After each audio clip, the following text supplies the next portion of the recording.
Bonjour à tous. Merci Jacques Arène, au nom de toute l'équipe de Notre-Dame de Pentecôte, et dont particulièrement Anne Plochu, qui n'a pas pu être là aujourd'hui, avec laquelle vous aviez été en contact pour préparer cette petite conférence. C'est notre 4e conférence de carême aujourd'hui sur le thème du don et de la gratuité.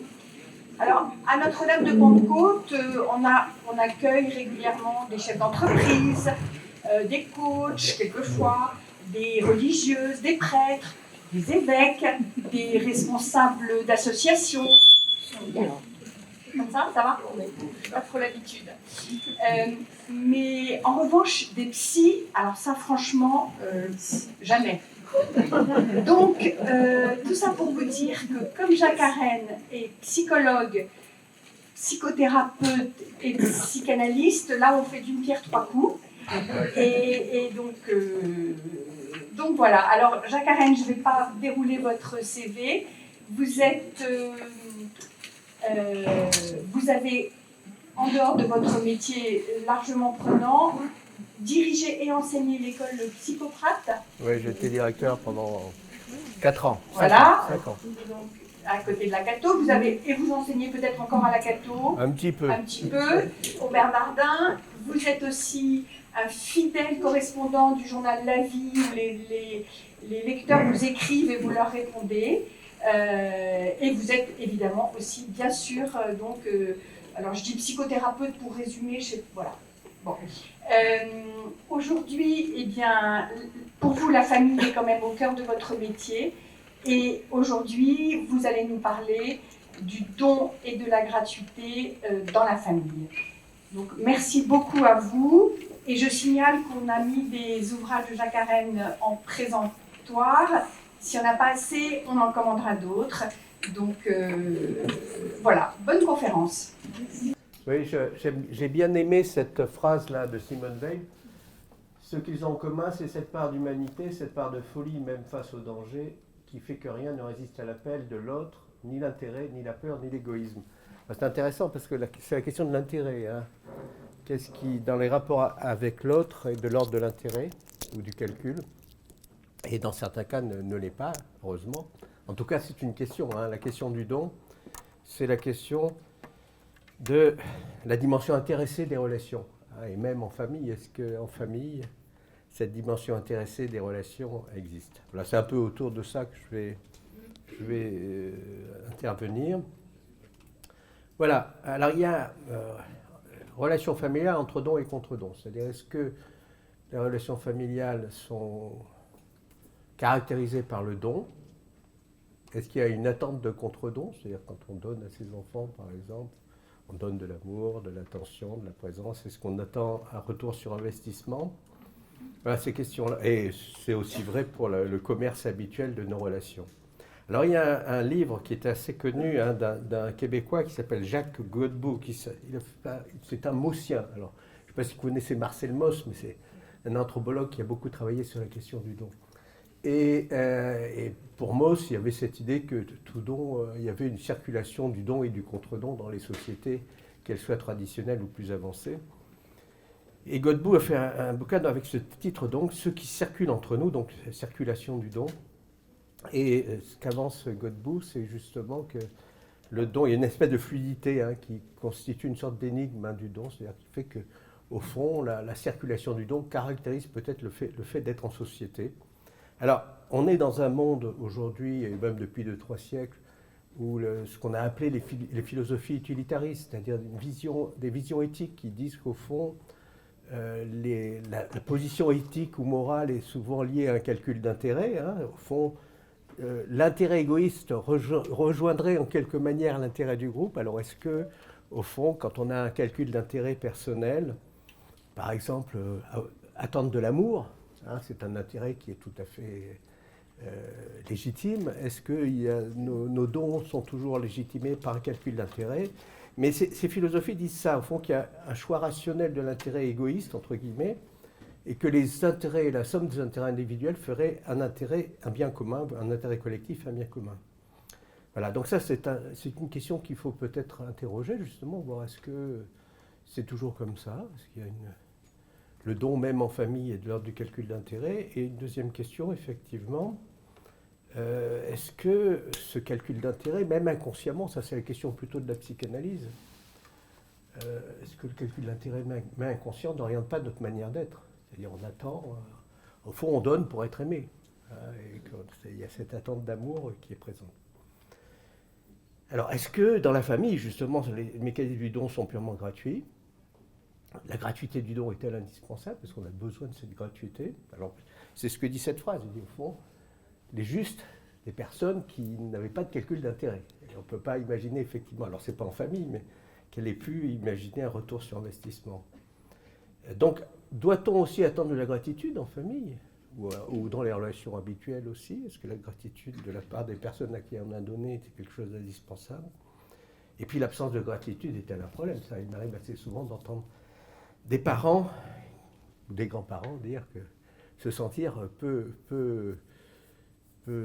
abreuvés en termes de gratitude par leurs enfants, par leurs petits-enfants, par leurs neveux, en tout cas par les générations qui suivent. Voilà, alors ces notions sont intéressantes, elles ont même irrigué les débats spirituels. J'avais évoqué dans la présentation de cette conférence la question du pur amour qui au XVIIe siècle faisait les bas de débats spirituels,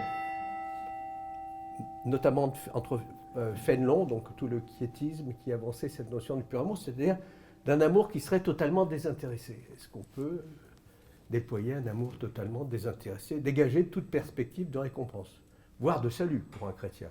Est-ce qu'au fond, le pur amour, en tout cas pour Fénelon, on peut très bien imaginer continuer à aimer Dieu même si on va en enfer? C'est un débat qui existait au XVIIe, hein, continuer à aimer Dieu même en enfer. Donc, évidemment, c'est la perspective de l'époque, mais qui est tout à fait intéressant. Alors, d'abord, je vais commencer par évoquer donc cette dimension utilitariste, qui a beaucoup interrogé Freud d'ailleurs, de dire au fond, qu'est-ce qu'il en est de cette dimension utilitariste, de dire, il y a toujours plus ou moins un calcul. Hein, est-ce qu'au fond, ce calcul existe, ou bien derrière notre culture qui voit souvent l'intérêt et qui ne voit que l'intérêt, en disant au fond, la main invisible de l'intérêt, si je puis dire, c'est ce qui anime nos sociétés? Ou est-ce qu'au contraire, il y a une sorte d'énigme, hein, certains appellent l'énigme du don? Est-ce que le don n'est pas comme une énigme parce qu'il sort un petit peu du modèle économique, hein, même d'une économie relationnelle, d'une certaine manière, du calcul d'intérêt. Disons, au fond, on n'attend qu'un retour. Est-ce qu'il existe un pur don? Alors, évidemment, beaucoup pensent le contraire. Même les psys, hein, chez les psys, on entend souvent, chez les psys ou ceux qui consultent, qu'un geste apparemment altruiste ne l'est pas tant que ça, qu'on attend quelque chose quand on donne, ou des parents très investis dans la relation avec leurs enfants, très présents, au fond, ils attendent peut-être de conserver le lien, voire de le pérenniser, voire peut-être de le rendre prisonnier. Il y a parfois des liens extrêmement enfermants. Hein, alors quand on dit « je me suis beaucoup donné », mais en fait, on a enfermé la personne. J'ai revu récemment un film américain qui s'appelle Black Swan. Black Swan, qui est un film épouvantable. On voit bien une relation épouvantable entre mère et fille, où la fille est complètement enfermée dans la relation, et la mère se vit probablement comme quelqu'un de complètement donné à sa fille. Et ce que montre le cinéaste, c'est qu'en fait, c'est pas si simple que ça. Alors, beaucoup disent, oui, au fond, quand on donne, on y trouve bien notre compte, d'une certaine manière. Quand on donne, d'abord, on renvoie une image de nous-mêmes qui est plutôt agréable.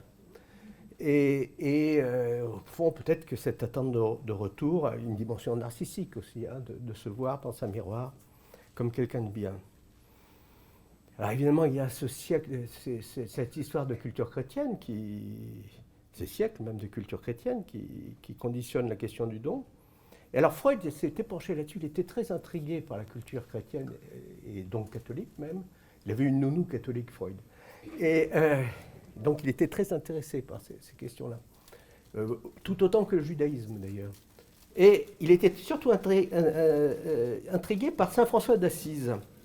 Parce que l'idée, alors François d'Assise, c'est une figure qui nous intéresse beaucoup aujourd'hui parce que déjà on a un pape qui s'appelle François, donc c'est une figure qui probablement revient, et puis avec les questions d'écologie, son exemple est présent. Et Freud disait, saint François d'Assise, qui est peut-être celui qui est allé plus loin dans cette voie qui conduit à l'utilisation complète de l'amour aux fins du sentiment de bonheur intérieur. Il disait, il trouvait ça assez étonnant de dire que cette notion d'amour universel, même vis-à-vis de la Lune, vis-à-vis des éléments, vis-à-vis des animaux, c'est quelque chose qui l'intriguait et qui même il considérait comme assez étrange, de pouvoir aimer tout le monde comme ça, et même les éléments. Et il disait, au fond, cet amour universel, on a l'impression que chez François d'Assise, ça lui procure du bonheur. Alors on pourrait dire, effectivement, que ce bonheur-là, c'est déjà une recherche utilitariste, d'une certaine manière, puisque c'est une forme de bien-être, de plaisir. Hein, il dit, au fond, c'est peut-être une des techniques d'accomplissement du principe de plaisir, ce que Freud appelait le principe de plaisir. Et il disait, au fond, d'une manière assez intéressante, ce principe de plaisir a peut-être à voir très anciennement dans la vie de la personne avec ce moment de la vie, au tout début, où le moi et l'extérieur, au fond, est très peu différencié, où le bébé ou l'enfant ne se sent pas complètement différencié de sa mère ou de ses parents, et donc en quelque sorte en fusion avec le monde extérieur. Et donc, il a dit, au fond, là, il y a quelque chose du plaisir qui l'intriguait, mais qui est considéré comme secondaire dans le vécu religieux. En tout cas, ce qu'il soulignait là, c'est que l'utilitarisme du don rejoint d'une certaine manière ce qu'il appelait le principe de plaisir, c'est-à-dire qu'au fond, donner, pour certains, en tout cas pour des personnes exceptionnelles comme François d'Assise, rejoint une forme de plaisir d'être, de plaisir d'être en relation avec les autres et peut-être avec l'ensemble du monde. Alors ça pose aussi, c'est ce que disait Freud aussi, ça pose la question du prochain. On voit bien avec les justes. Qu'est-ce que le prochain? Alors Freud aussi s'était penché sur la question du prochain. Il avait lu l'Évangile, et il dit au fond, aimer son prochain comme soi-même, et pire, aimer ses ennemis, c'est quand même quelque chose d'assez bizarre. C'est-à-dire que comment peut-on aimer ses ennemis? Il avait une phrase extrêmement, je dirais, cinglante, il disait, les hommes ne sont pas tous dignes d'être aimés. Comment peut-on aimer des gens qui sont indignes d'être aimés? Il disait au fond que l'économie relationnelle doit être réglée par l'idée de réciprocité. Si mes ennemis ne veulent que ma mort, bien au fond, pourquoi les aimer? Au fond, l'amour serait un bien précieux qu'il ne faut pas gaspiller. Ne gaspille pas l'amour n'importe comment, comme s'il y avait une quantité d'amour qu'on aurait à notre disposition, et il ne faut pas l'utiliser n'importe comment. Certaines conditions seulement justifient, dit-il, l'amour que je peux accorder à une personne. Alors voilà les conditions qu'il donnait, qui sont souvent des conditions assez intéressantes quand les personnes se valorisent elles-mêmes dans leur don d'amour. C'est souvent des choses qui existent et puis qu'on peut repérer chez des proches. C'est les positions qu'il peut avoir quand quelqu'un dit « Ah, j'ai beaucoup donné », etc. Il y a une dimension, d'abord une dimension narcissique. Effectivement, pour certains en tout cas, je l'aime parce que ça me renvoie à ma propre image. Je l'aime parce qu'au fond, je ne peux aimer, c'est ce que dit Freud, que ce qui me ressemble. Quand les gens me ressemblent, j'ai envie de les aimer parce qu'ils sont comme moi et moi finalement je suis quelqu'un d'assez bien. Il le mérite lorsque sur des points importants, dit Freud, il est si semblable à moi que je peux m'aimer moi-même en lui. Alors c'est assez intéressant, mais en même temps, et ça n'a pas été souligné par Freud, mais ça a été souligné par Lacan, il dit au fond, oui, mais quand j'aime mon prochain un peu comme moi-même parce qu'il me ressemble, en fait, je suis aussi proche de ma propre méchanceté. C'est-à-dire que moi-même, la manière dont je m'aime moi-même et dont j'aime les autres, je sais très bien que parfois il y a pas mal d'agressivité, pas mal de désir d'éliminer tel ou tel concurrent. Et au fond, je me montre à la fois proche de ce que j'ai envie d'être au niveau d'un désir d'inflation personnelle. Je l'aime comme moi-même, alors qu'il y a une espèce de force de l'inflation personnelle. Et puis, en même temps, je me rends compte que la manière dont je m'aime moi-même et dont je l'aime, c'est parfois pas complètement pur, entre guillemets, et il y a une dimension de méchanceté, ou de méchanceté, en tout cas d'ambivalence, qu'on voit bien dans les deuils. Parfois, un deuil est plus difficile qu'on a été ambivalent vis-à-vis de la personne qui a disparu, qu'on a une espèce d'amour qui est un peu compliqué avec la personne, où il y a parfois un peu de haine. Et donc Lacan dit, oui, ce que je veux, c'est le bien des autres à l'image du mien. Alors qu'est-ce que ça veut dire, vouloir le bien des autres à l'image du mien? Alors, confère ce que je disais tout à l'heure de Black Swan, c'est-à-dire que voilà, le bien des autres à l'image du mien, en famille, c'est pas forcément la meilleure des choses. En tout cas, un enfant, par exemple, une fille, un fils, ou un conjoint même, n'a pas forcément le même désir par rapport à la vie, et la même image de l'épanouissement. Un amour de possession, quoi, peut effectivement être issu de ce que la personne consciemment perçoit comme un désir de don. C'est ce que disent parfois, au fond, comment on définit les prédateurs. On a beaucoup parlé de prédation dans l'Église récemment. Un prédateur, c'est quelqu'un qui dit « il pense, donc je suis ». C'est-à-dire que la pensée de l'autre est perçue comme relativement identique, comme moi-même, relativement identique à ma pensée, et que donc, en fait, ce que je peux désirer pour lui, eh bien, évidemment, c'est bien pour lui ou bien pour elle. Alors ça, est-ce que c'est ça? Est-ce que ça veut dire ça, comme moi-même? L'une seule grande condition qui est évoquée par Freud, qui est du côté de l'idéal. Il dit, au fond, on aime les gens ou les personnes qu'on idéalise. Si j'ai envie d'être comme elle, ou comme lui, même si je ne suis pas comme lui et comme elle, eh ben, en l'idéalisant, j'ai envie de l'aimer parce que, alors on voit bien, combien ça peut être le danger aussi de ce qu'on appelle l'idéalisation. On le voit parfois même dans certains abus, que l'idéalisation, parfois, ça nous amène à aimer ou à être aimé d'une manière qui n'est pas complètement juste. C'est-à-dire qu'il faut aimer les personnes, au fond, avec ce qu'ils sont. Ça voudrait dire peut-être aussi que le comme moi-même veut dire aussi avec ce que je suis, de limites, de difficultés, de méchanceté, et ne pas avoir d'illusion à ce propos-là, ne pas se dire que le comme moi-même est complètement débarrassé de toute scorie. Et puis une troisième condition qui est très intéressante, alors c'est très lié à la culture juive, ça, Freud était un peu entre les deux, c'est de dire au fond, le fait de dire aimer ses ennemis et aimer son prochain, comme soi-même, c'est un peu, ça va contre l'idéal de justice. C'est-à-dire que si on aime tout le monde comme ça, les ennemis et tout ça, c'est pas juste, parce qu'il y a des gens qui ne sont pas dignes. C'est pas juste, il y a une dimension éthique au fait de ne pas aimer tout le monde. Alors on voit bien que c'est assez intéressant. D'ailleurs, c'est souvent des choses qui sont posées en thérapie, des gens qui me disent est-ce que je dois aimer mes parents? Est-ce que je dois aimer mes parents? Non, pas forcément. On doit les respecter. En tout cas, dans la loi mosaïque, on doit les respecter, les parents.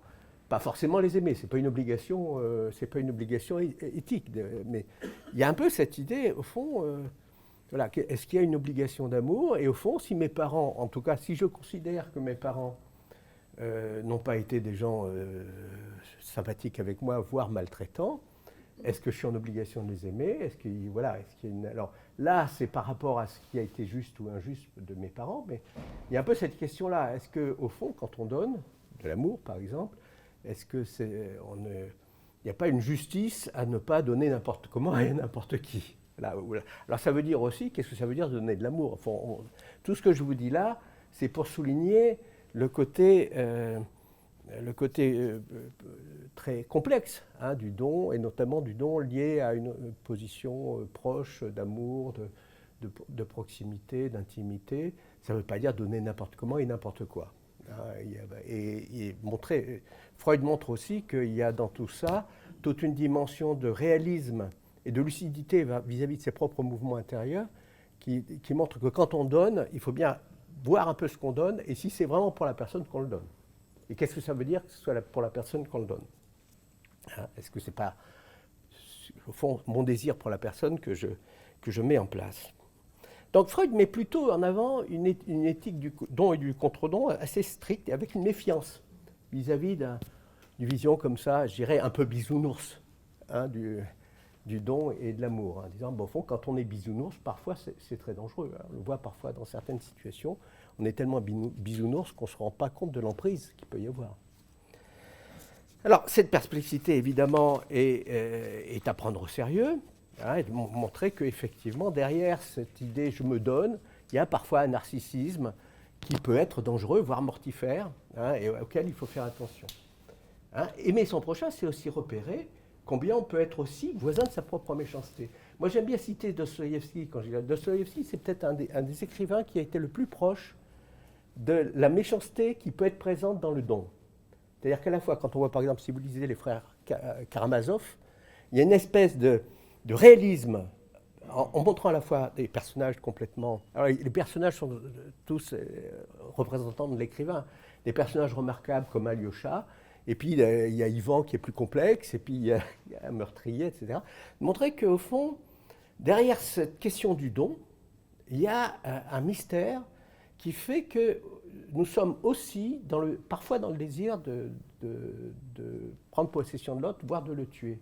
Et c'est pour ça que Dostoïevski disait, il y avait une très belle phrase, il disait « Mon Hosanna est passé dans le creuset du doute ». C'est-à-dire que bon, on peut dire, effectivement, on peut donner, on peut mettre en avant des figures remarquables de dons, comme Alyosha ou comme l'idiot, dans un autre livre. Et en même temps, ces figures exceptionnelles peuvent exister sur un fond relationnel, un fond collectif, un fond de relations courantes qui peuvent être aussi assez durs, notamment dans les familles. Pas toujours, mais ça peut arriver. On le voit bien dans les successions ou dans les héritages, parfois comme ça c'est assez dur. Et de dire qu'au fond, sur ce fond de dureté possible, de concurrence narcissique possible, il y a une possibilité de don, mais qu'il ne faut pas être. Il faut être réaliste quant à la réalité de tout ça. C'est-à-dire que le don ne peut exister que si on a été réaliste sur tout le reste. On ne peut pas dire « Ah, c'est le monde des bisounours », pour dire les choses rapidement. Alors, c'est sur ce contexte qu'on peut parler de l'énigme du don, de dire le don, effectivement, on peut penser qu'il existe, on parle des justes. Pour ces gens-là, ils n'ont probablement pas eu du recul, du retour sur investissement, pas trop, enfin, en tout cas tardivement, hein, on les a considérés comme juste 40 ans après. Donc s'ils attendaient un retour immédiat sur investissement, c'est un peu long. Mais de dire au fond qu'il y a une énigme et que, évidemment, il y a quelque chose de l'intérêt personnel quand on donne. Hein. C'est-à-dire, bien sûr, on aime tous être aimé, par exemple. Hein. Sauf si on est maso, le fait de désirer être aimé, c'est quelque chose d'assez... Mais dire que tout est calcul, c'est complètement tautologique. Si tout est calcul, rien n'est calcul. Hein. Donc ça veut dire qu'il y a peut-être autre chose que du calcul dans la relation humaine. Et c'est un peu ça le débat qu'il y avait au XVIIe siècle autour de ce que Fénelon appelait le pur amour. Est-ce qu'il y a un don sans calcul?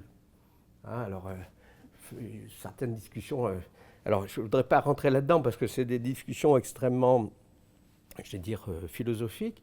Mais dire au fond, est-ce qu'on peut jouir, entre guillemets, d'un objet d'amour sans pour autant que cette jouissance soit liée à un retour qu'on attend de l'objet, pour le bonheur simple de la relation. Hein, alors ça peut être évidemment imaginé pour Dieu, hein, l'amour de Dieu, hein, mais dans le cas d'une relation amoureuse, conjugale ou de relation entre parents et enfants, est-ce qu'on peut imaginer certains moments, mais avec un certain réalisme, c'est-à-dire percevoir aussi quels sont nos mouvements d'appropriation, quelque chose au fond d'être un plaisir d'exister dans la relation et un plaisir du don qui ne recherche que lui-même. Donc cette question-là, hein, c'est quand même une question extrêmement subversive. C'est-à-dire, par exemple, dans le contexte théologique, c'est l'idée d'un Dieu rémunérateur qu'il faut quitter. C'est-à-dire d'attendre au fond, un retour sur investissement en termes de salut. Alors, c'est peut-être moins le cas aujourd'hui, mais c'est quelque chose qui a beaucoup existé dans l'histoire du christianisme. Mais ça existe toujours beaucoup dans le cadre relationnel, hein, cette idée de retour, d'attendre le retour, hein, de ce calcul qui peut exister. Hein. Donc, une forme de désintéressement. L'autre ne répond pas toujours, on le voit bien pour les enfants, hein, quand ils sont devenus adultes, parfois, et ils ne donnent aucune garantie. Hein, c'est-à-dire qu'on n'a pas de garantie, hein, par rapport au don qu'on exerce, on n'a pas de garantie de retour. Jamais. Hein. Donc c'est à la fois quelque chose qui réclame de la lucidité, mais qui en même temps peut être assez angoissant. Moi, il m'arrive de dire à des parents, ben, peut-être que le retour sur investissement, vous l'aurez quand vous serez mort. Ben oui, moi ça m'arrive de voir des enfants me dire ah là, je regrette là, ce que j'ai fait avec mon père, avec ma mère. Maintenant que j'ai des enfants grands, je m'aperçois ce que c'était. Je me rends compte de la complexité de la situation de mon père ou de ma mère. Et j'ai un regard différent sur lui ou sur elle, vous voyez. Donc, ça lui fait une belle jambe au père ou à la mère. Je veux dire par là, comme disait ma grand-mère, hein, il y a évidemment, mais voilà, donc cette réaction de l'autre n'est pas garantie, donc il n'y a pas de cette garantie de la réaction de l'autre. Donc là, il peut y avoir à certains moments une gratuité qui est liée au sentiment qu'on a une position éthique qui a du sens, qu'il faut la tenir, et que ce n'est pas pour cela qu'on aura nécessairement une dimension de gratitude. Donc là, c'est une question. Alors, je vais à l'extrême, mais c'est une question qui peut être importante. Hein, quand, par exemple, je pense à des parents avec des adolescents. Alors, donc, j'en viens donc à la famille. Alors, bien entendu, il y a une dimension narcissique dans les relations familiales. Hein. Je pense que dans la filiation, notamment, au fond, moi, je veux dire, j'ai pas mal écrit sur la question de la filiation. Il y a à la fois une dimension narcissique, c'est-à-dire que Freud le disait, mais beaucoup le disent maintenant, c'est-à-dire que quand on veut avoir des enfants, quelque part, on a un désir de se prolonger, on a un désir de faire continuer quelque chose qu'on a trouvé bien dans notre vie ou dans ce qu'on a reçu nous-mêmes. Et il y a un désir de prolongation de soi. Hein, et en même temps, il y a un désir de sortie de soi aussi, bien sûr. Hein. Les deux sont présents. Donc, il y a cette dimension qui existe, mais dimension qui peut se transformer dans certains cas. Bon, je citais Black Swan, dans quelque chose de l'ordre de l'emprise, hein, qui existe dans certaines familles, malheureusement. Alors, l'emprise, c'est l'extrême, mais parfois, c'est plus soft que de l'emprise. En tout cas, des relations qui sont mal différenciées, complexes, où l'enfant ou l'adolescent n'arrive pas à émerger de cette relation, en tout cas difficilement. Il y a beaucoup de parents qui ont du mal à lâcher leurs enfants, par exemple. Je parle des grands, hein, des grands enfants, pas des petits. Voilà. Mais c'est la même chose dans le couple. J'en vois des couples comme ça où on sent qu'il y a une dimension de relation extrêmement prenante l'un pour l'autre, où l'autonomie de chacun n'est pas vraiment posée. Hein. Et quand l'un des deux, surtout quand les gens se connaissent assez jeunes, l'un des deux commence à mûrir un petit peu, ça devient compliqué pour l'autre, hein, parce que voilà. Alors l'autre peut avoir le sentiment d'avoir tout donné à ce moment-là. Est-ce que c'est vrai? C'est pas sûr. En tout cas, on donne de soi, mais en même temps, on donne de soi, effectivement, par rapport à ce retour qu'on donne. Et puis, la question de la haine et de l'agressivité, c'est-à-dire qu'on ne peut pas être dans une situation de don si on ne perçoit pas, au fond, la haine et l'agressivité qu'on peut avoir par moment. Par exemple, un homme ou une femme qui a une fille ou un garçon adolescent, parfois on se sent en rivalité avec ce garçon ou cette fille adolescent qui est jeune, qui est beau, voilà, et nous-mêmes, on arrive à un âge de la vie où les choses, voilà, on est un peu moins jeune et on est un peu moins dans des capacités de séduction, si je puis dire. Et donc, c'est des choses difficiles. On peut se sentir agressif vis-à-vis d'un jeune qui acquiert des qualités qu'on n'a plus. Hein.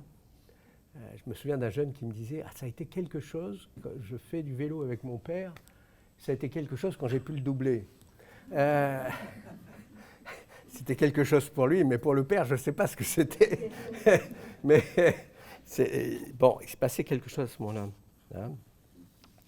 Donald Winnicott, qui est un psychanalyste anglais, disait bien que ce qu'il appelait le concern, c'est-à-dire la sorte de sollicitude pour l'autre. Alors, il parle notamment des premiers temps de la vie, hein, des enfants. Le concern ne peut exister que sur fond de reconnaissance de la haine en soi.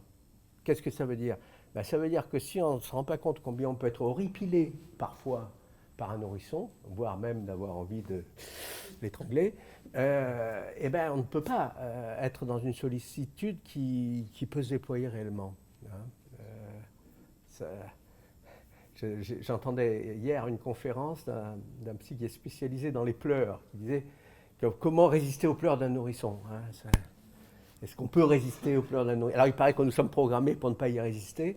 Voilà, comment faire avec ça? Comment non plus ne pas complètement répondre de façon à ce qu'il ne pleure jamais parce que ça nous est insupportable. Enfin, il y a toute une question qui se pose autour de ça.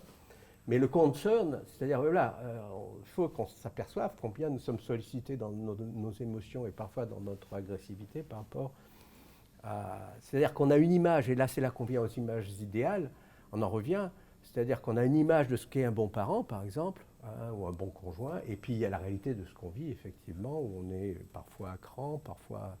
Ça m'arrive assez souvent, d'ailleurs, d'entendre des jeunes parents me dire « Ah oui, mais là, j'ai encore craqué, je lui ai gueulé dessus, etc. » Bon, alors, je ne dis pas que c'est souhaitable de crier, mais je veux dire simplement que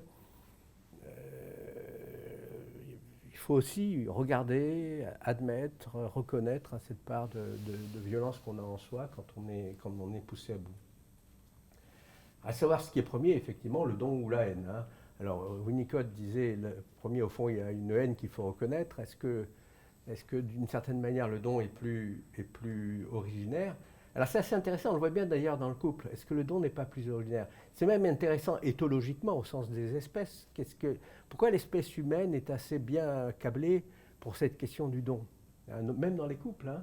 Alors, il y a effectivement... Alors, certains primatologues disent, bah oui, les humains sont des...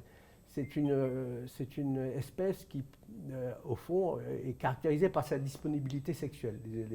Les humains et les femelles, entre guillemets, il y a une disponibilité sexuelle humaine qui fait que les humains peuvent avoir des relations sexuelles un peu tout le temps, plus ou moins, mais un peu tout le temps. Et donc, ça prédispose à une espèce d'échange relationnel, de don mutuel dans les couples, qu'il n'y a peut-être pas chez tous les mammifères, et même chez les primates. Donc il y a cette dimension-là qui est presque éthologique. Mais ce que disent les mêmes éthologues, qui est encore plus intéressant, c'est de dire au fond, le côté prématuré du bébé humain, donc un bébé humain met plus longtemps que les autres primates à devenir adulte, en tout cas à acquérir un certain nombre de capacités liées à l'âge adulte. Il y a toute une dimension éducative dans le monde humain. Et dire cette dimension d'attachement nécessaire, qui est presque programmée génétiquement d'une certaine manière, dans l'espèce humaine, fait que nous sommes, même dans la vie de couple après, on a un modèle d'attachement, voire même de monogamie, enfin en tout cas monogamie plus ou moins, ça dépend des couples et des personnes, mais que cette dimension-là est peut-être plus présente dans l'espèce humaine, justement parce qu'on a un modèle d'attachement très particulier qui fait que les bébés sont plus longtemps que les jeunes primates, que les autres mammifères, en lien fort avec la mère et avec le père, avec ce qu'on appelle les figures d'attachement. Voilà. Alors je voudrais continuer et terminer. Donc vous voyez là, donc, il y a une idée au fond d'une relation particulière et particulièrement longue à la relation et au don dans l'espèce humaine, qui fait que nous sommes un peu... constitué dans cette, même avec les aléas que ça comporte, c'est-à-dire le fait que entre parents et enfants et dans la vie conjugale, c'est pas toujours simple, que nous sommes particulièrement constitués pour considérer qu'un attachement sécure, c'est pas plus mal. Alors on peut dire aussi que c'est un calcul, mais si c'est un calcul, c'est un calcul qui est vraiment engrammé dans notre espèce et dans notre manière d'être, de préserver ce qu'il en est de la relation. Une préservation de la relation. Alors je voudrais terminer sur un dernier point qui peut être lié à la famille, c'est ce que j'appellerais le sacrifice. Alors le sacrifice, c'est quelque chose qui a été très mis en avant dans l'histoire du christianisme, mais qui existe aussi dans les sociétés premières, dans les sociétés traditionnelles, la dimension du sacrifice. Alors, je voyais des livres là au fond de Bernard Perret là sur la question du désir mimétique de René Girard. Donc, René Girard a beaucoup travaillé sur cette question du sacrifice dans les sociétés, et même dans nos sociétés à nous, mais des sacrifices qui sont plus voilés. C'est-à-dire qu'aujourd'hui, il y a des boucs émissaires qui ne sont pas considérés comme tels par la société, mais qui dans la réalité le sont. Donc il y a une dimension sacrificielle à toute société. Et dans les sociétés dites traditionnelles, il y a effectivement les sacrifices à avoir avec une stricte économie du don et du contre-don. C'est-à-dire que le sacrifice fait partie du don qu'on peut donner aux dieux, et aux dieux au pluriel même. Parce qu'il y a un moment pendant l'histoire du judaïsme, par exemple, où on a arrêté les sacrifices humains. Mais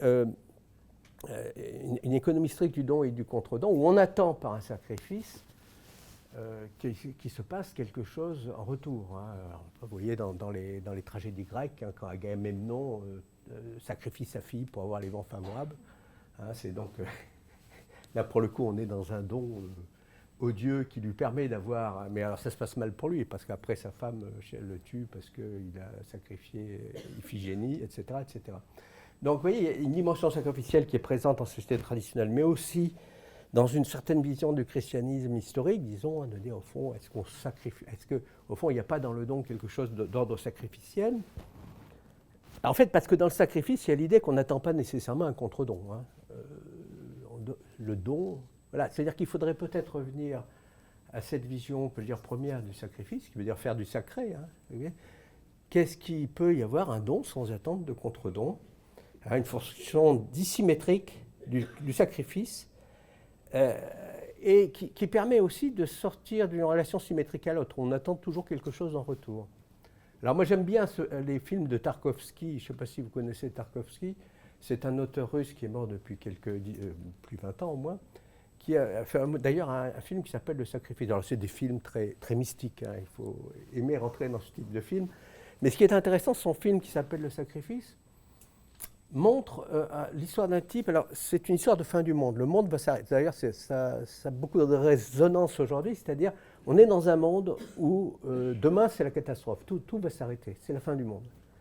Et il décide de tout sacrifier pour sauver pour sauver le monde. Alors évidemment, il y a une dimension christique là-dedans, hein, et pour sauver ses proches aussi, parce qu'évidemment, il a un fils qui est assez jeune, et il dit, dans une prière, hein, il dit à Dieu, je suis prêt à sacrifier ma raison si la catastrophe est évitée. Et bon, la catastrophe est évitée, le monde ne s'écroule plus, et on a l'impression qu'il devient... Voilà, il est emmené à l'hôpital, probablement psychiatrique. Alors, c'est une fable. Mais ce qui est intéressant, c'est que... Et on ne sait pas trop si, au fond, sa raison ne s'était pas écroulée dès le début. Hein, s'il n'y avait pas dès le début cette dimension-là. Mais ce qui est intéressant, c'est de voir comment, au fond, pour sauver ceux qui sont proches de lui, il accepte que pour lui... il n'y a pas forcément de retour, et pas de retour du tout, hein, même un retranchement. D'ailleurs, de ne pas attendre de symétrie, de ne pas attendre que ce soit pour lui. Et c'est mise en scène, c'est assez beau, c'est mise en scène. Alors évidemment, c'est une fable et c'est un exemple extrême, mais je crois qu'il y a quelque chose dans la parentalité, parfois, où il y a cette dimension-là, c'est-à-dire de dire, oui, ça ne veut pas dire qu'il faut être dans une dimension sacrificielle au sens où je vais souffrir pour le plaisir de souffrir, mais de dire... Je n'attends pas de symétrie nécessairement, je tiens ma position et je pense que c'est bien. Alors ça ne veut pas dire qu'il faut le prendre tout seul, là lui il le prend un peu seul dans le film. Mais ça veut dire aussi, ça peut être en prenant conseil, en discutant. On n'est pas forcément dans une symétrie relationnelle, hein, on n'est pas forcément. Et je pense que même l'attente de symétrie, c'est un poison insidieux. C'est-à-dire que l'attente de symétrie dans la relation, toutes nos relations sont à un moment ou à un autre dissymétriques. Ça, alors évidemment avec les enfants c'est évident, puisque les parents ne sont pas au même niveau que les enfants, ils ont une génération de précédence, ils ont une responsabilité, etc. Mais je crois que cette dimension, cette reconnaissance profonde de la dissymétrie de la relation, et de ce que je disais tout à l'heure, de cette dissymétrie dans le temps, c'est-à-dire on donne quelque chose dont on ne sait pas si les voies du retour seront présentes à un moment ou à un autre, et ni de quelle manière. C'est quelque chose qui me paraît très important, parce qu'il n'y a rien de pire que d'attendre et de ne pas recevoir ce qu'on attend. Au niveau, je veux dire, ça, un des dangers, au fond, de beaucoup de parents, hein, et de conjoints d'ailleurs aussi, c'est d'attendre le retour. Le nombre de conjoints, par exemple, qui me disent « Ah, mais si au moins il demandait pardon !» Oui, mais il ne demandera peut-être pas pardon. Vous voyez, c'est-à-dire d'attendre quelque chose dont on sait pertinemment que ça ne viendra pas.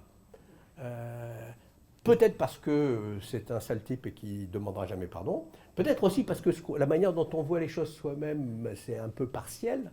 Et qu'il y a peut-être d'autres manières de voir que le conjoint peut avoir aussi, qui ne sont pas complètement fausses, etc. Donc vous voyez, donc cette attente de symétrie complète, d'attente d'un retour par rapport... et au fond, le refus de percevoir, au fond d'abandonner la vision qu'on avait soi-même. C'est de se dire, est-ce que ma vision, elle est complète, totale? Est-ce qu'elle a traversé est-ce que, comme disait Dostoïevski, est-ce que mon Hosanna a traversé le creuset du doute?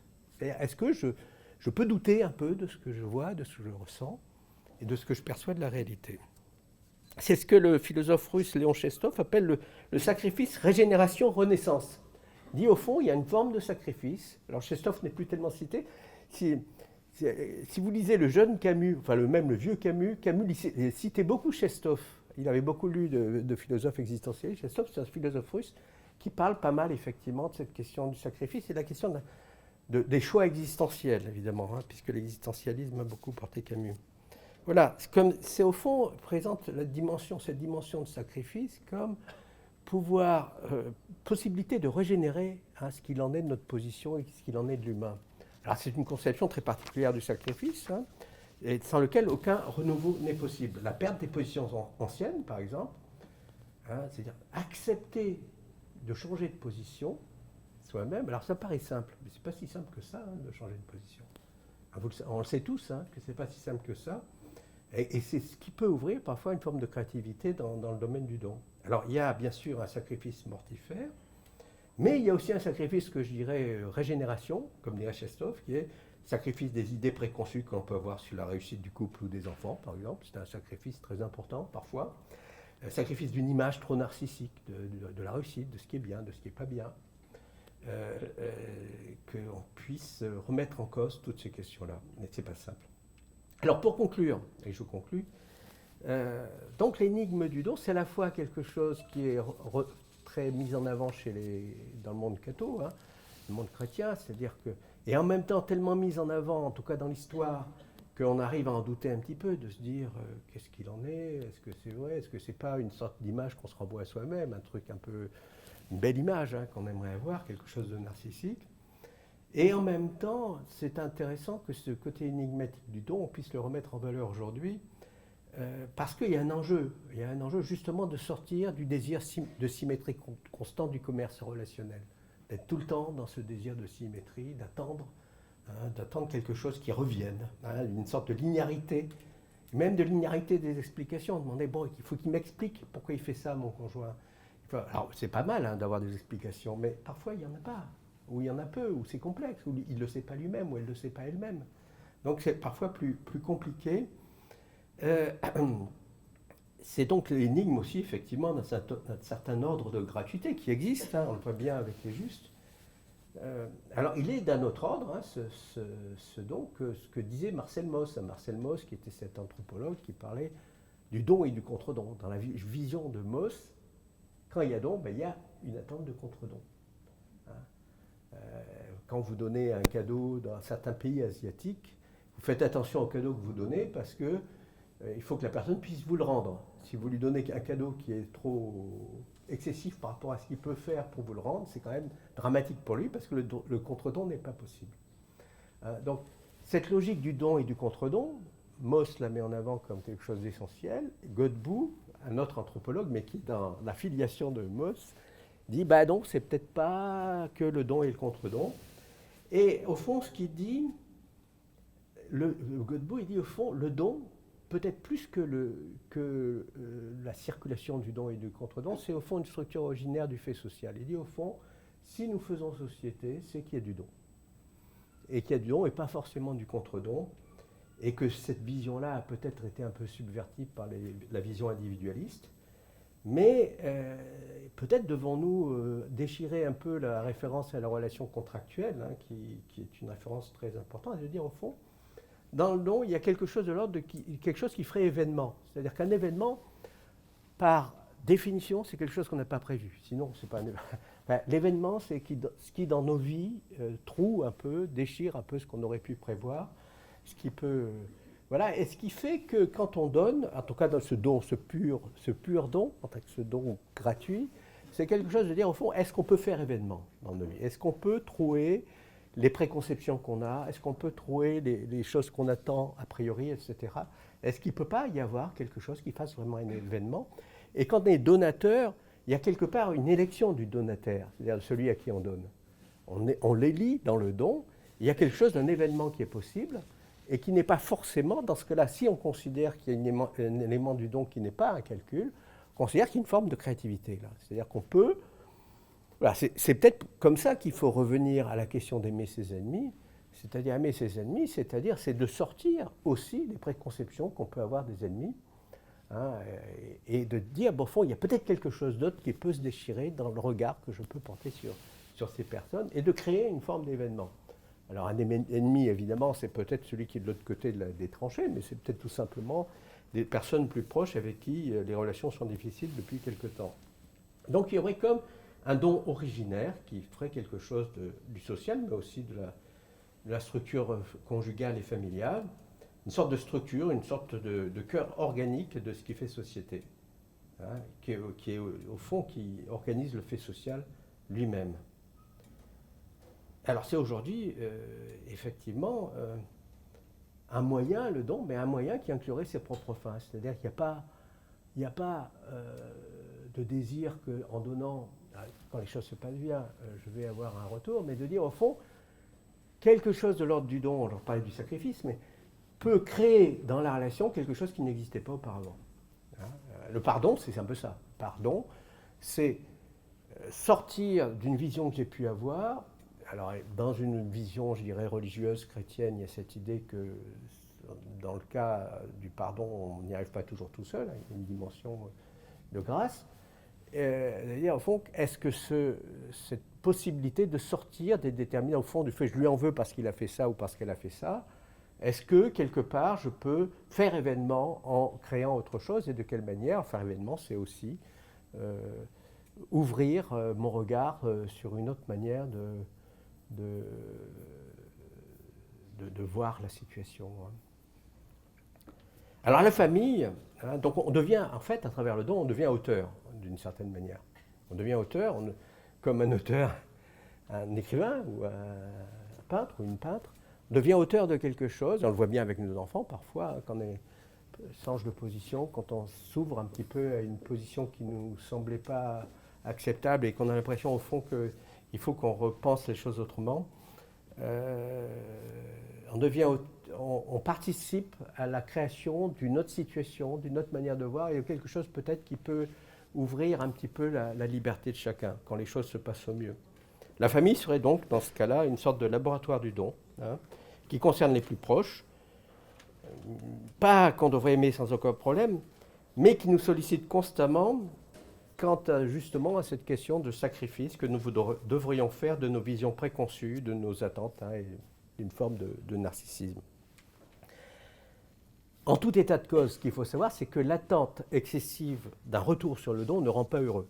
Donc là, ne serait-ce que par une vision purement utilitariste, ça ne rend pas heureux. Donc il faut que nous apprenions à ne pas être naïfs dans ce domaine, hein, de manière à accomplir évidemment un pas, mais un pas petit vers le vrai don. Alors, et le don, en évitant que l'attente ne soit envahissante pour nous, d'attendre trop que quelque chose de l'ordre d'un retour puisse exister. Le don gratuit, s'il existe, nous permet de nous libérer, en fait. Nous libérer et de libérer l'autre de ce système d'attente, d'échapper à une sorte de commerce ou de contractualisation relationnelle. Sans pour autant devenir complètement désintéressés, hein, qui est tout à fait écrasant comme objectif, nous pouvons cependant éclaircir nos attentes et les mettre à l'épreuve du réel. Voilà, je vous remercie.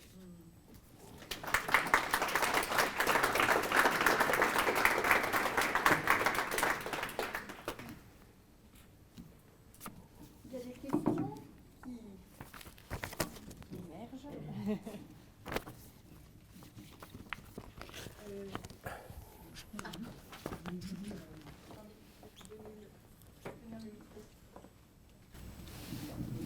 Quand ma mère était très mal, vous savez, elle est morte plus tard, et il y a une dame qui est allée la voir. Et quand elle est revenue, elle m'a dit, ma mère, votre mère, elle n'a parlé que de vous. Est-ce qu'il faut, c'est ça. Elle m'a dit, s'il n'y a qu'une mère qui peut aimer de cette façon. Et je pense que c'est un amour qui vient du fait qu'on est... J'étais en fait une partie d'elle-même, quoi. C'est l'amour de soi-même, l'amour maternel, non, je ne sais pas. C'est une bonne question. C'est les deux, c'est-à-dire que c'est l'amour d'elle-même, mais en même temps, si c'était seulement l'amour d'elle-même, en tout cas au sens où l'entend d'une manière commune, c'est-à-dire elle pourrait passer son temps à se plaindre du mal qu'elle a, je sais pas moi, à ses articulations, ou on a toutes sortes de raisons de se plaindre quand on est en fin de vie. C'est pas le cas. Donc ça veut dire aussi que, alors ça je l'ai pas beaucoup évoqué, mais qu'il y a, dans le fait d'être parent, par exemple, il y a effectivement une dimension narcissique, ça c'est très vrai, mais il y a aussi une dimension sortie de soi. Hein, et il y a une dimension sortie de soi qui est tellement complexe qu'elle est difficile à énoncer, mais il y a une dimension sortie de soi. Moi, je me souviens une fois d'une personne homosexuelle, il y a un homme qui me disait ça, il me disait, au fond, j'aimerais avoir des enfants parce que ça me sortirait de moi-même. Hein. Et là, évidemment, pour une personne, c'est plus compliqué. Maintenant, ça l'est un peu moins. Mais cette idée de sortir de soi, qui n'est pas une idée nécessairement, je dirais, à suspecter. Hein. C'est-à-dire qu'il y a une dimension de ne pas vouloir vivre, alors je n'ai pas assez développé, mais ne pas vouloir être dans sa bulle, dans son... Il y a quelque chose qui nous tire hors de nous-mêmes, hein. Notamment en vieillissant. Moi, je veux bien, en vieillissant, on est tous tentés de se plaindre en vieillissant. C'est peut-être le grand problème du vieillissement, c'est l'amertume. Et donc, qu'est-ce qui nous sort de nous-mêmes, hein, qu'est-ce qui nous sort de nous-mêmes? Alors, c'est d'autant plus vrai dans notre société, je veux dire, chacun est dans sa bulle, souvent, pas toujours, mais souvent. Et je crois que c'est pour ça que je disais que la famille est comme un laboratoire. C'est-à-dire que dans la famille, il y a une dimension de laboratoire, de quelque chose qui, quand même, quand ça se passe bien, nous sort, ou en tout cas par moments, nous sort de nous-mêmes. Nous ne sommes pas toujours dans cette attente de quelque chose, d'être aimé, d'être... Alors, je ne dis pas que c'est mal d'être aimé et de vouloir être aimé, hein, c'est très bien, mais si on est tout le temps en attente de quelque chose, on est malheureux. Donc, il ne faut pas être constamment en attente. En tout cas, il faut essayer de désamorcer le côté impérieux de cette attente.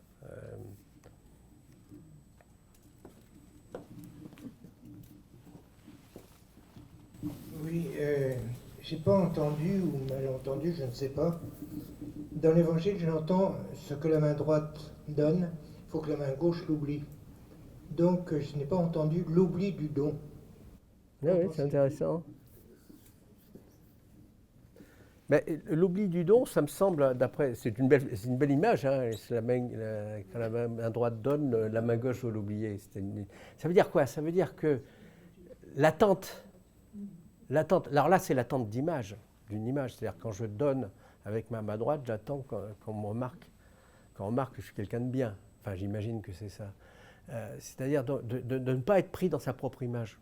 Hein, donc dans cette dimension que les psys maintenant appellent narcissique, mais voilà, d'être la posture du don. Hein.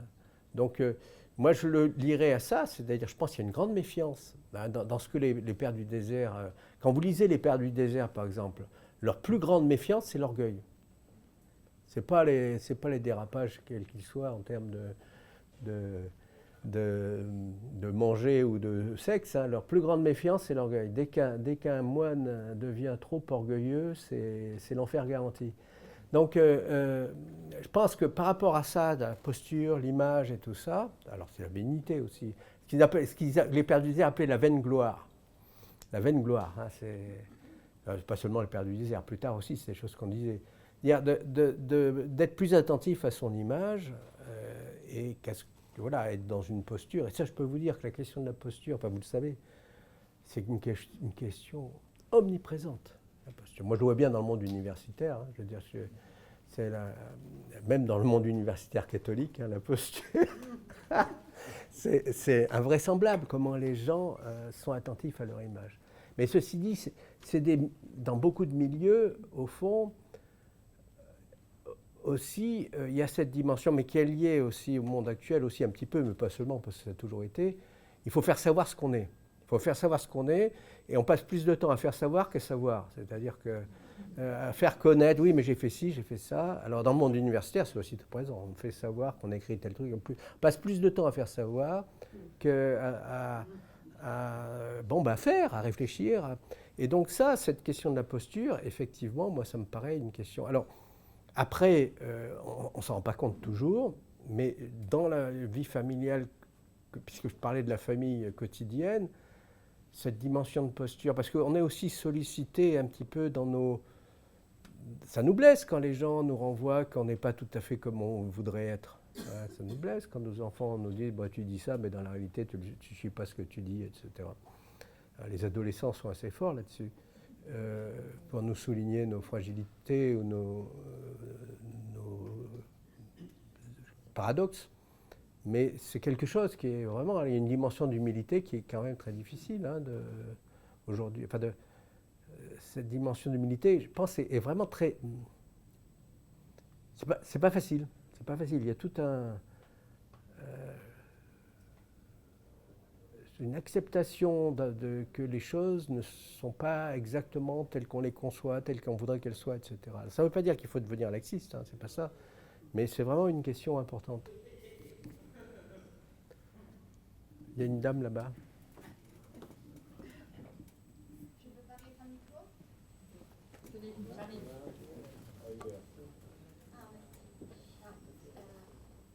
Oui. Je me demandais, on peut peut-être ne pas avoir besoin de renoncer à la symétrie du don ou contre-don quand on peut être dans la reconnaissance que le contre-don a peut-être même anticipé notre propre don. Donc, je pense à la première conférence de l'évêque ici. Entrer dans l'action de grâce, c'est reconnaître, c'est avant tout remercier de ce qu'on a reçu avant même de pouvoir faire quoi que ce soit pour l'univers nous-mêmes. Ben, j'ai quasiment pas de commentaires à faire sur ce que vous dites, mais je pense qu'effectivement, se vivre soi-même comme ayant quelqu'un qui a bénéficié du don, ça permet d'être moins dans l'attente, bien sûr. C'est ce que je disais récemment. J'ai réfléchi récemment à la question de la paternité, c'est-à-dire au fond, qu'est-ce qui fait que les gens abusent de la paternité, notamment de la paternité spirituelle, vous voyez ce que je veux dire. Et je dis au fond, on ne peut être père que si on se reconnaît comme fils. Si on ne se reconnaît pas comme fils, alors ça paraît évident, fils ou fille, hein, père ou mère, dire si on ne se reconnaît pas soi-même comme ayant reçu, c'est difficile de donner sans être... C'est-à-dire, au fond, le don qu'on fait, dans ce cas-là, si on se reconnaît comme soi-même ayant bénéficié, on n'est que quelqu'un qui est présent dans une circulation du don et ce n'est pas forcément lié à nos qualités personnelles qu'il y a un contre-don. Et ce n'est pas forcément lié aussi à nos défauts s'il n'y en a pas de contre-don. Donc, c'est un peu libératoire, bien sûr.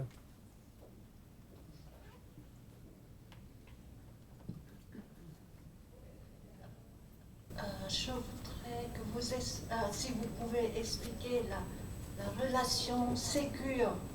Qu'est-ce que c'est? Ah, je ne suis pas spécialiste de la psychologie de l'attachement.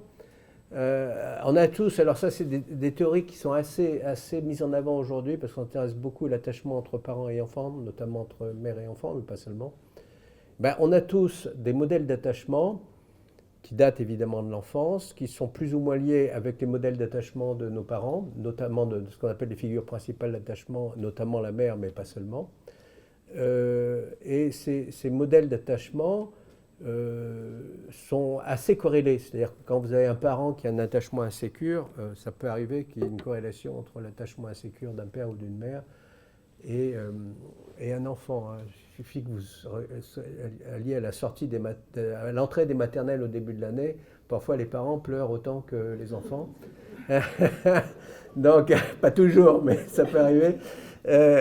Donc, on a un modèle d'attachement. Et un attachement sécure, c'est quand justement, alors c'est évidemment ce qui est considéré comme le plus souhaitable, c'est des enfants qui évidemment peuvent continuer à jouer quand ils sont par exemple à la crèche ou avec une nounou, laissés pendant quelque temps, que le père ou la mère s'éloigne quelque temps, qui n'ont pas une recherche anxieuse de la personne qui est partie, ou se mettent pas à pleurer, etc. Alors je dis pas que tous les enfants qui se mettent à pleurer, il y a un problème, il faut voir ça dans le temps. Mais voilà, il y a une certaine de sécurité par rapport à la séparation, par rapport aussi aux figures de personnes qu'on ne connaît pas, quand on accepte ou non des personnes inconnues, etc. Donc ça, et puis il y a des attachements anxieux, il y a des attachements, il y a divers types d'attachements. Voilà.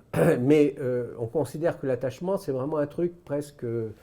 je dirais, éthologique, au sens, c'est chez les mammifères. La personne là, qui s'appelait Bowlby, qui a introduit après la guerre la question de l'attachement, c'est qu'il avait commencé, je crois, il avait étudié les singes, les primates. Il s'apercevait que les petits singes, quand ils sont privés de leur mère, alors c'est des expériences un peu pas très sympathiques, mais privés de leur mère. Certains petits singes, si on leur donne une mère artificielle qui a une fourrure sur le biberon en métal, ils sont moins anxieux que quand il n'y a pas de mère artificielle avec une fourrure, etc. En fait, c'est quelque chose qui est commun avec les primates, plus ou moins, hein, cette question de l'attachement. Hein, donc, la sécurité de l'attachement, ce que je disais tout à l'heure, on considère que dans l'espèce humaine, c'est quelque chose d'assez important, mais qui conditionne aussi notre manière de concevoir peut-être. Enfin, vous savez très bien que chez les mammifères, il n'y a pas énormément de mammifères, par exemple, qui ont des couples qui sont monogames. Quand je parle de monogamie, je mets des guillemets, parce que la monogamie humaine est relative, mais quand même, on est quand même une espèce assez monogame, mais c'est assez peu courant chez les mammifères, et chez les primates, c'est peu courant aussi. Il y a certains couples d'oiseaux qui sont monogames, etc., mais c'est pas si courant que ça. Voilà. Et certains disent, bah oui, c'est peut-être lié au modèle d'attachement. Si on prend uniquement le point de vue, je dirais, évolutionniste, éthologique. Hein. Il y a peut-être d'autres manières d'expliquer pourquoi les êtres humains sont monogames. Hein. Moi, voilà.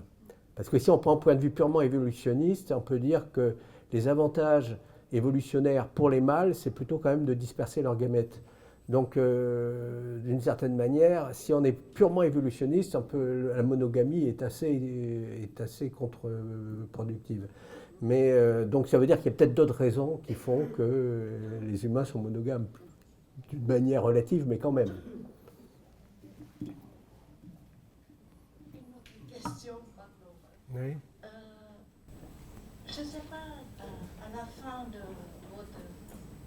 de votre discours, je ne suis pas rassurée. Quand on fait un don, il y a du côté négatif et qu'on attend et tout ça. Quand on ne le fait pas, on est égoïste et il faut être vraiment juste pour faire un don. C'est ça. Moi, je ne suis pas sécurisée en vous écoutant. J'espère que c'était pas un plaidoyer pour ne pas faire de dons. Hein. C'est simplement, en fait, je suis parti de l'idée qui est assez courante aujourd'hui de dire ouais, mais enfin, ils donnent parce que ça les arrange bien. Je suis parti de cette idée-là qui est assez courante de dire, bon, au fond, qui est une idée assez égoïste, hein, de dire bah oui, mais les gens qui donnent, au fond, c'est que ça les arrange bien et c'est une manière de rendre prisonniers les gens qui en donnent. Et j'ai cherché, en partant de cette affirmation un peu égoïste, enfin, en tout cas, un peu de défiance vis-à-vis du don, et essayer de montrer que c'est quand même plus compliqué que ça. Voilà, c'était un peu ça. On ne donne pas seulement parce que ça nous arrange bien. Voilà. Ça peut arriver, mais pas toujours. Voilà. Alors, mais je pars, si vous voulez, d'un point de vue de psy, c'est-à-dire que nous, on est quand même, les psys, on est très... on est presque cynique. On voit des gens qui, au fond, disent qu'ils ont beaucoup donné, et quand on les écoute, on se dit, oui, mais enfin, j'aimerais pas être son fils ou sa fille. Vous voyez, donc, du coup, on peut avoir un point de vue cynique, hein, parce qu'on voit des manières de faire ou d'être qui vont un peu dans ce sens-là. Mais je ne dis pas que ce soit toujours le cas, bien sûr. Hein.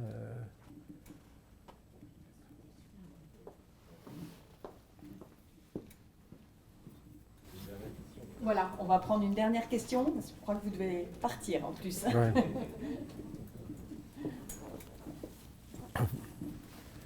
Je vous remercie. J'ai beaucoup aimé cette vision de la gratuité du don. Et en fait, ce qui est gratuit, c'est ce qui ne coûte pas à l'autre, qui le laisse libre. Donc, quelque part, le don gratuit, c'est celui qui n'oblige en rien l'autre. Et ma question était comment se manifeste la gratuité du don ? C'est-à-dire comment est-ce qu'on peut faire pour mettre en évidence cette gratuité, le fait que l'autre n'a rien à vous devoir, etc. Est-ce qu'il y a des moyens ou des comportements, des postures à adopter pour manifester cette gratuité ?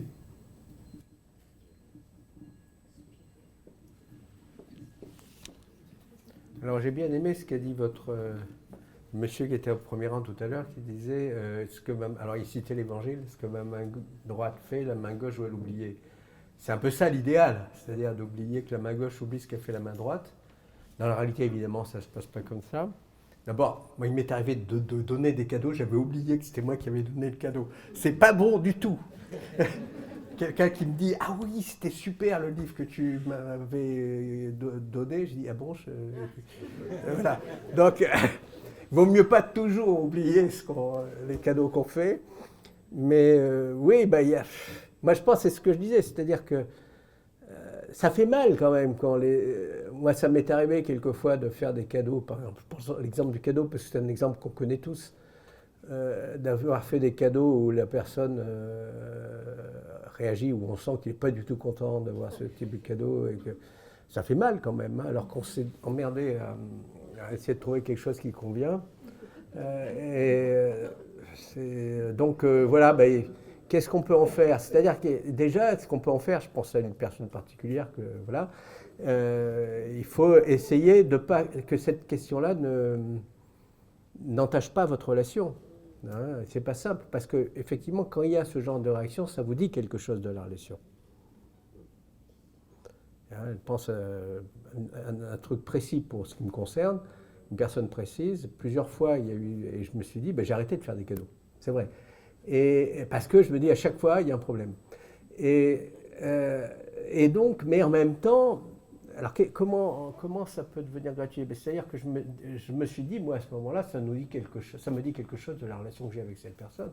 Il y a quelque chose qui ne va pas. Alors, je pourrais dire, oui, mais c'est un sale type. Mais c'est pas forcément. Voilà, dire, au fond, d'accepter de se laisser déloger par rapport à ce que ça nous dit, hein, de cette réaction. Alors je pense que ça, c'est assez difficile parce que on est atteint dans notre capacité à donner.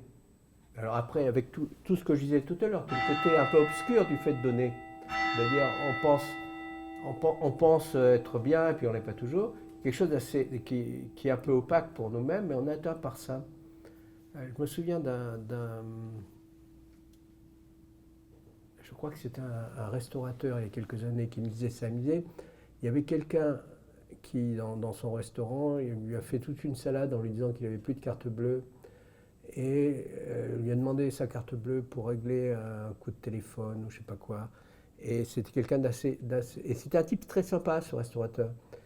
Et il lui a donné... Et puis l'autre en a profité, en fait, l'a arnaqué. Et il me disait, ce qui est dur pour moi, c'est que ça m'a atteint dans ma capacité à donner. Et je pense que c'est très juste. C'est-à-dire que je pense qu'il avait fait d'une manière très confiante, sympa, et puis il ne cherchait pas non plus à se mettre en valeur là-dedans. Mais vous voyez, donc ça peut être aussi ça, c'est-à-dire que ce n'est pas forcément moi qui cherche à bien me faire voir, mais c'est-à-dire ça m'atteint. Et ça m'atteint, je dirais, narcissiquement aussi. C'est-à-dire, j'ai voulu faire quelque chose qui me semblait quelque chose de bien pour quelqu'un. Oui, c'est quelqu'un qui lui disait qu'il allait, le coup du train, c'était quelque chose comme ça, le coup du train, j'ai un train à prendre pour Lyon et machin, voilà. Et il dit, et c'est vrai que ça atteint narcissiquement parce que je pense qu'il regardera à deux fois, avant, après. Alors peut-être que ça aussi, ça le permet d'être plus lucide, hein, mais quand même, voilà, c'est un peu ça. Donc ça aussi, il faut faire en sorte que ça ne nous empêche pas de continuer à être dans ces zones grises qui sont un peu complexes. Hein.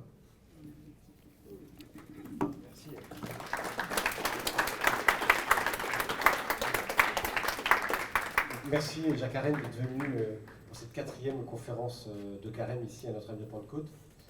Jacques Arène fut mon professeur quand j'étais au séminaire, c'était il y a quelques mois. Absolument. Comment ça? Merci d'avoir essayé de nous aider à tenir le don, le contre-don. Vous êtes venu gratuitement. Absolument. Gratuitement. Merci. Yes. Il y a peut-être des frais de transport, mais ça, on en parlera. Oh. Est-ce que... La ligne 1, ça va. La ligne 1, ça va. Est-ce que vous consentiriez à un contre-don, s'il vous plaît? Vous n'avez pas le choix. Vous nous avez aidé à réfléchir. Quelques philosophes. Il n'y a pas beaucoup de textes, il y a beaucoup d'images. J'aime bien Sampé. Merci. Voilà. Merci bien. Merci beaucoup. Et alors, Jacques Arène a commis quelques ouvrages que vous trouverez ici. Vous pourrez bien sûr les acquérir, et puis il est prêt à vous faire une petite, n'est-ce pas? Une petite, oui. dédicace personnelle. Voilà, c'était donc déjà la 4e conférence de Carême, la 5e la semaine prochaine avec Bernard Clasen, qui est professeur de philosophie.